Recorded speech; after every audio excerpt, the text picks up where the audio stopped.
महत्वपूर्ण खबर की बात जिस पर देश भर में चर्चा हो रही है, कांटा लगा गर्ल के नाम से मशहूर हुई एक्ट्रेस शेफाली जरीवाला की बात, जिनकी मौत पर अभी सस्पेंस का पर्दा पड़ा हुआ है। शेफाली की मौत के 48 घंटे बाद भी साफ नहीं हो पाया है कि दरअसल मौत की असल वजह क्या रही। सबको हैरानी इस बात को लेकर है कि फिटनेस को लेकर सजग रहने वाली शेफाली की मौत अचानक कैसे हो गई। 42 की उम्र में शेफाली अचानक कैसे कार्डियक अरेस्ट का शिकार हो गई। एक थ्योरी कहती है कि हादसे के दिन शेफाली का उपवास रखना उनकी मौत की वजह बना, लेकिन कैसे और क्यों, ये रिपोर्ट से देखिए। सवाल उठ रहे हैं कि आखिरकार अपने आप को हमेशा फिट रखने वाली मॉडल की अचानक मौत कैसे हुई। पुलिस जांच में जुटी है, शेफाली की पोस्टमार्टम रिपोर्ट का इंतजार है। इस बीच एक हैरान करने वाली जानकारी सामने आई है। पता चला है कि शेफाली लंबे समय से एंटी एजिंग दवाइयां ले रही थी। तो क्या एंटी एजिंग दवाइयों या ट्रीटमेंट की वजह से ही उनकी जान गई? एंटी एजिंग थेरेपी वो थेरेपी है जो हमारी उम्र बढ़ने के तमाम लक्षणों को या तो रोक देती है या उन्हें रिवर्स करने लगती है।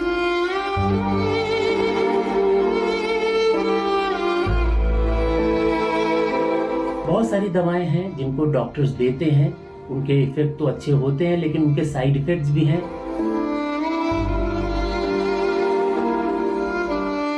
एक बार अगर आप कुछ दवाओं के नाम जान गए कि इससे एंटी एजिंग थेरेपी होती है तो सेल्फ मेडिकेशन ना करें।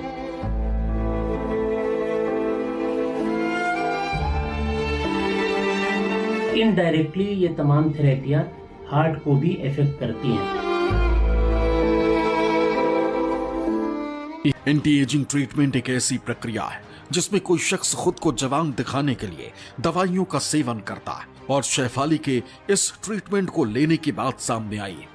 लेकिन एक्सपर्ट्स बताते हैं कि इस प्रक्रिया में थोड़ी सी लापरवाही खतरनाक हो सकती है, क्योंकि कुछ लोग एक बार प्रिस्क्रिप्शन पर दवाएं लेने के बाद खुद ही ऐसी दवाओं का इस्तेमाल मन मुताबिक करने लगते हैं। एक बार अगर आप कुछ दवाओं के नाम जान गए कि इससे एंटी एजिंग थेरेपी होती है तो सेल्फ मेडिकेशन ना करें।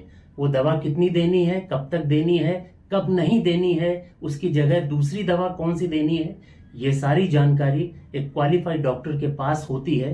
तो सेल्फ मेडिकेशन अक्सर बहुत खतरनाक होता है। जो मार्केट में मिलने वाले तमाम सप्लीमेंट्स हैं, इनकी कोई रिसर्च नहीं होती है, इनका इफेक्ट और साइड इफेक्ट सब अननोन होता है, कोई लॉन्ग टर्म डेटा नहीं है।